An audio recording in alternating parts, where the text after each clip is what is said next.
come to your homes once again, as promised, on the matter which continues to grip not only the attention of the nation, but also of the entire world, the coronavirus pandemic. At the time of my last broadcast, some 6 days ago, Ghana had recorded 21 confirmed cases of infections. Effective 1 a.m. on Monday, 30th March, some 48 hours from now, I have imposed, pursuant to the powers granted the President of the Republic under the Imposition of Restrictions Act, 2020 Act 1012, restrictions on movement of persons in the Greater Accra metropolitan area, Ghana, which includes Awutu Senya East Municipality, and the Greater Kumasi metropolitan area and contiguous districts for a period of 2 weeks, subject to review.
Prophetic clinic because the Grandma for Jaya said this man also Dr. Makati. Malcolm Trade Limited, Charles Papa Fipa and what action at water. And she free. Say a month for any people papa. Now, sanitizer, they are the protector and no a year. I don't want to sanitizer.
From tomorrow, Monday the 22nd of June, the next batch of students who will be going back to school are final year senior high school students, SHS3, and second year Gold Track students. On Thursday, I held consultations with members of both the Conference of Heads of Assisted Secondary Schools, CHAS, and the Association of Principals of Technical Institutes, AFPTI, to agree on the modalities for the return of the students. Despite the short notice for the meeting, I was happy to see the impressive turnout of their executives from all parts of the country, and I'm grateful for the wholehearted cooperation they pledged to government. Like their seniors at the university, SHS3 students will be in school for a total of 6 weeks before sitting for the WASI exams over a period of 2 weeks. SHS2 Gold Track students who are returning to complete their first semester, like their Green Tracks colleagues have done, will be in school for 6 weeks before going on vacation. All 1,167 senior high schools in the country have been fumigated and disinfected. Each student, teaching and non-teaching staff, invigilator, and school administrator, numbering some 800,000, will be provided with 3 pieces of reusable face masks, i.e. 2 being provided tomorrow and the 3rd within a fortnight. Nonetheless, I encourage parents to provide their wards and children with at least 1 face covering on their way to school. A total of 18,000 Veronica buckets, 800,000 pieces of 200 mils sanitizers, 36,000 rolls of tissue paper, 36,000 gallons of liquid soap, and 7,200 thermometer guns have been distributed. A maximum of 25 students will be permitted in each class. All-day students in schools with boarding houses will be resident in these boarding houses, whilst day students in schools without boarding facilities will commute from home and will be required to adhere to enhanced hygiene protocols. Eating in dining halls will be in appropriate numbers. no visitors to the schools will be allowed. There will be no mass gatherings and no sporting activities. Religious activities under the new protocols will be permitted. Social distancing and the wearing of face masks are obligatory in our schools. I would say there's a positive impact and a negative impact, especially to the final year students who have to finish their exams. They need to come back to their campuses and then finish what they were learning and write their exams. Though there is a risk that we are still taking, because we know we students ourselves, sometimes when we see our friends, we can't avoid them. There's going to be hug, there's going to be touching of bodies and these whole things, which wouldn't help us. Though the GS and the government is saying that, well, we are old enough to take care of ourselves. But now there's a rise in number in the secondary schools where the virus is taking over. And then I think if they will let the junior high school and senior high school students go, but because in Kenya they've put it on, they've suspended it till 2021. I think they should do same, and at least as for the final year students, we can take care of ourselves. So I think they should do that. Talking about financial studies, well, it is really hard for our parents, even for ourselves. We are working, it's hard. Now you go to the office or go to your company, and then they will give you excuses when it's the end of the month. They'll give you excuses that there's no money. They are trying to find some funds so that they will give it to us. So we are really stressed up. The government said they are giving loans, but I think it's only for the corporate bodies, and we ourselves, students, we are not getting. And even the students' loans that they said they've released last week, we don't know when we are going to get it, because we have already filled forms and a whole lot of things, and we are still not getting it. From the beginning of the pandemic, I would say he tried, but he could have done something about it at the immediate state, which was locking down the borders immediately. He should have locked down the borders immediately, but he waited for we to get contacts, and now they are doing contact tracing. They are spending a lot of money, which could have been used for other things. So, well, I would say he has done well, but not that well. I will give him a percentage of 40 out of 100. That's what I'll give to him. But they are still trying their best, and I think they should just go for the new what do they call it? The vaccine that Russia said they've got. So I think they said they've tested that one and it's working very fast. So you just get it for us. Yeah. So here are a few tips on wearing your nose masks. Well, you should hold it like this, and then put it on your nose and your mouth. And you have to expect that you make sure it goes under. You don't wear it under your chin or on your forehead, which is not right. So you put it on your nose. And you should get the one that you'll be able to breathe in it, because there are a lot of people who have breathing problems. So you should get the one that you'll be able to breathe through it. And you should also use your hand sanitizer, which is very necessary. So you should always use your hand sanitizer. You pour it into the palm, and then you rub it a little bit, and then you take it around all your hands, your fingers. You make sure that you are rubbing it well, so that when you go and greet somebody, those who can't do social distancing, you rub it around your hands. Yes. And then you shouldn't get too close. If you're not wearing the nose mask, you shouldn't get too close to the person and they're talking, because some people, they talk and they are spitting. So you can get into contact with that. So what I would say is we should just take good care of ourselves and make sure we observe the protocols, and especially to the final year students, we should be very careful during these times, because it is still increasing and people are still getting it, and it is real. And let's stop the stigmatization too. The whole lockdown issue has really affected students. If you look at the closure of schools, students are now supposed to learn from home. Especially this, let's take for example students in the government schools, for instance, that are made to study from home.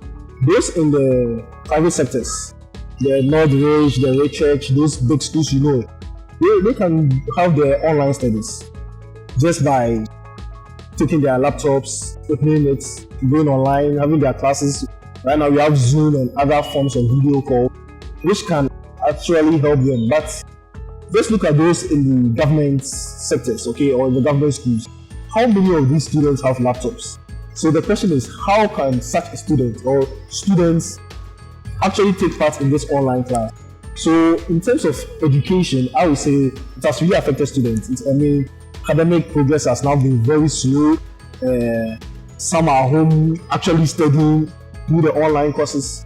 Some actually are not, because they don't have the gadget or equipment, I should say, to make this possible. So my question is, how are these students going to benefit? Or how can these students also learn when it comes to this crisis? How will they be able to join the folks in the richer institutions to study? So I think students have really been affected in terms, and this is due to the social class, actually, yeah. The social class, the rich and the poor.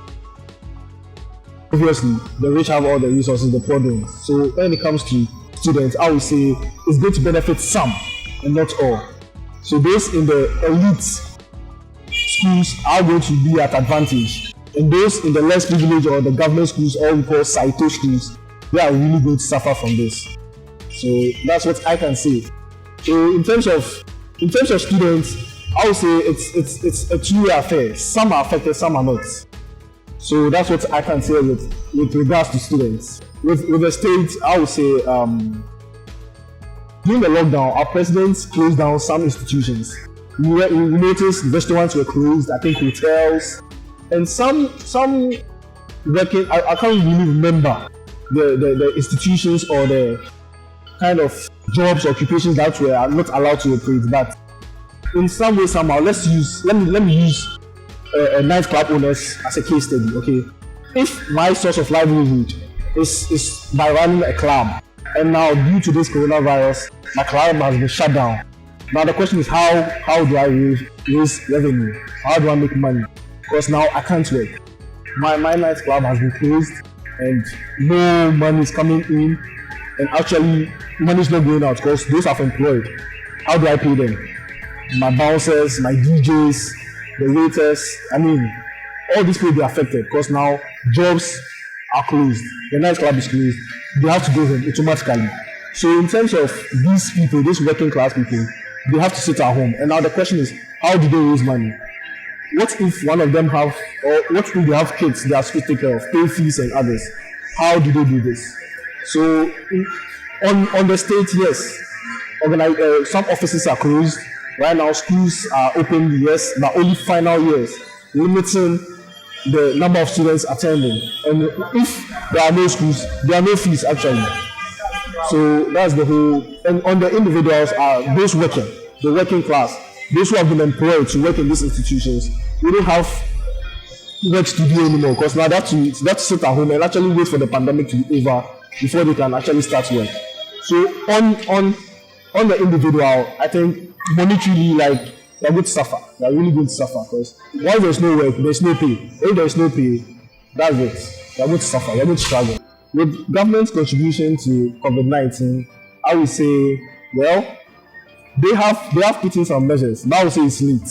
Because when this whole pandemic started, we heard about the lockdown. The president came on air to talk about us locking down, closing our borders, closing some institutions, workplaces. So I think those are the steps or measures he took to curb or try to reduce the spread of the virus. But my worry is I think it was too late. Okay, especially with the closure of borders and the whole lockdown affair. He was too late because we had recorded some cases before he actually came out to lock us down. And as at that time, I think the virus has already spread or has started spreading, which was kind of too late. But it's still a good initiative. A good step. Because some way, somehow, it was for the best interest of the citizen or the country. So I would say it's a good step, and it did its best. He did his best to curb the situation. So yes, I'll go for that. And so with regards to Covid'19, I would say we already know the safety measures. Wear a nose mask. Mine is in my pocket actually. It's here. I took it out so that you could hear me better. And you have to use a sanitizer also. at least. I use it often, like in every 20 minutes.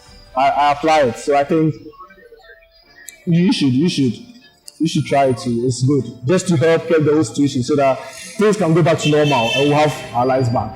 Thank you.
Wuhan, China, a sprawling city of 11 million people. It was here that coronavirus, our invisible, brutal enemy, was born, festering at least a month and a half before the world was told.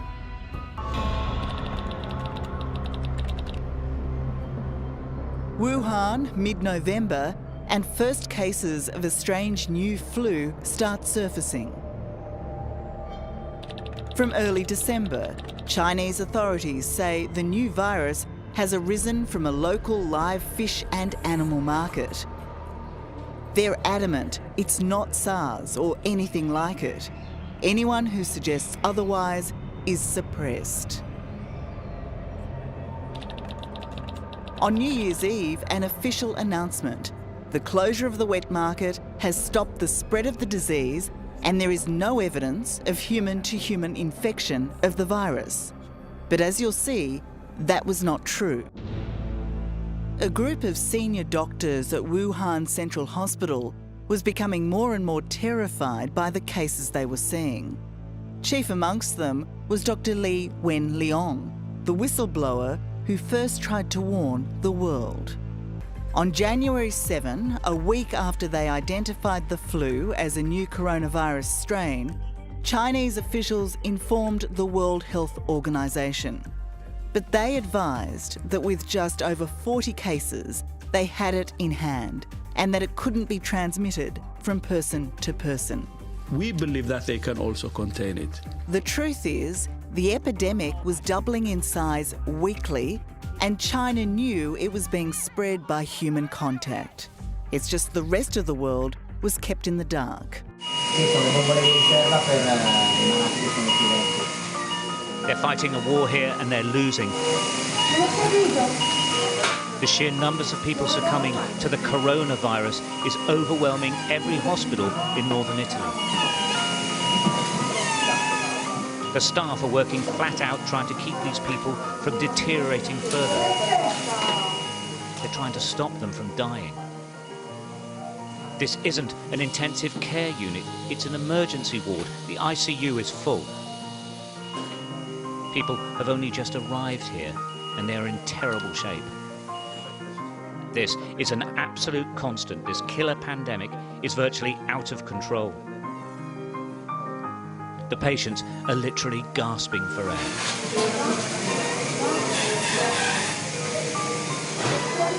The plastic bubbles the staff struggle to communicate through attempt to equalise the air pressure in the lungs.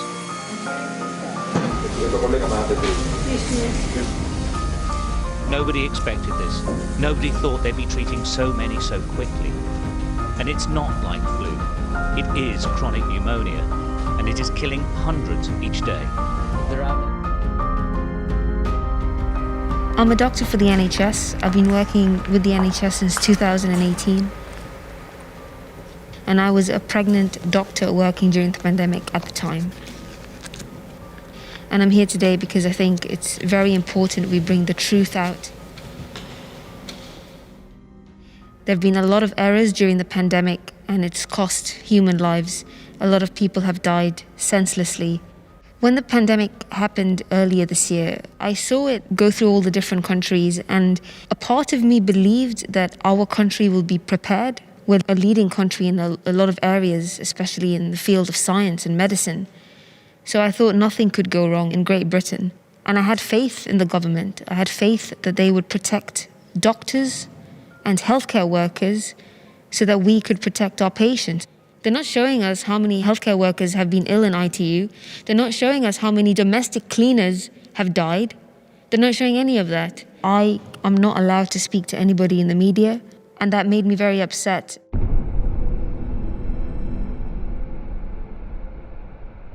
When the first healthcare worker died, they died in a COVID ward. They were infected. And the only way they could have been infected was if they didn't have the right protection. In my husband's own hospital, a pregnant nurse died. This is one healthcare worker. To date, we have 620 healthcare workers who've died. Driving to work every day, I had a fear. I didn't know what I was exposing myself to or my unborn child to. And if something had happened, I would have never been able to forgive myself. I asked for risk assessments. I asked to be changed to a different department, but my concerns weren't being heard because there wasn't enough evidence to show that pregnant women won't be at any risk, or neither would their unborn child. And this is why I realized that not only am I being silenced, my own managers were following my social media. They were tracking everything I was saying, everything I was doing. I received phone calls with threats, and I was also told that if I didn't show up to my long shifts, I wouldn't be paid as I usually am. They don't know I'm coming today because they have told me that I have to go through them if I want to speak to any media. These are the people who are trying to create a sort of propaganda. They're putting out these briefings in the hospital and posters saying, we've had this many patients who are COVID positive and we've discharged them. But they're not showing the reality. And that's what they're fearful of. They're all just yes men to the government, and they are trying to hide the reality. If as doctors we're being silenced in our own hospitals, where does that leave us as a country? What kind of democracy are we living in? I mean, these are the kind of things that we would see in strict regimes like North Korea. This is happening within our own country. As a doctor, I was working during the pandemic until April. So January, February, March, April, these 4 months, not once did I get a mask fitting. I had nothing on that ward. It left me in a situation where I had to look at my own protection or the patient. And every single day, the guidelines were changing. One day we were told a full gown was okay. The next day we were told that a plastic apron is okay. A pinny was good enough to protect ourselves from a deadly virus. We knew that all of these changes in the guidelines were based on politics because they just didn't have the right amount of PPE, but nobody would ever use these words, we don't have enough. If I went into a patient who was COVID positive and he coughed in between the consultation, then what? Last year in July, when they did a full investigation into how much protective gear they have, they realized that there wasn't enough if a pandemic had hit us. Nothing was done. Within our own country, within the UK, there were so many manufacturers who had the PPE that we required. They were sitting in their warehouses, but our government decided to order PPE from Burma, from Turkey.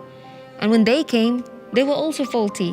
When we looked into the PPE the government had, they were out of date. They were expired. As a doctor walking into your work, opening a surgical mask box, and seeing that the expiry date had a sticker replaced on top of it, how do you think that makes us feel? I think the biggest issue now is how can we help healthcare workers? Because this pandemic has taken a huge psychological toll on everybody. We've lost faith in our government. A lot of us have even lost the love that we had and the passion that we've had for our jobs. And I don't know if we can recover from this. The government have lied to us, and they have to be held accountable. And we have to seek justice for those families who've lost their loved ones. These ministers have blood on their hands. They have killed people. And they're still sitting in the same office. And this has to change.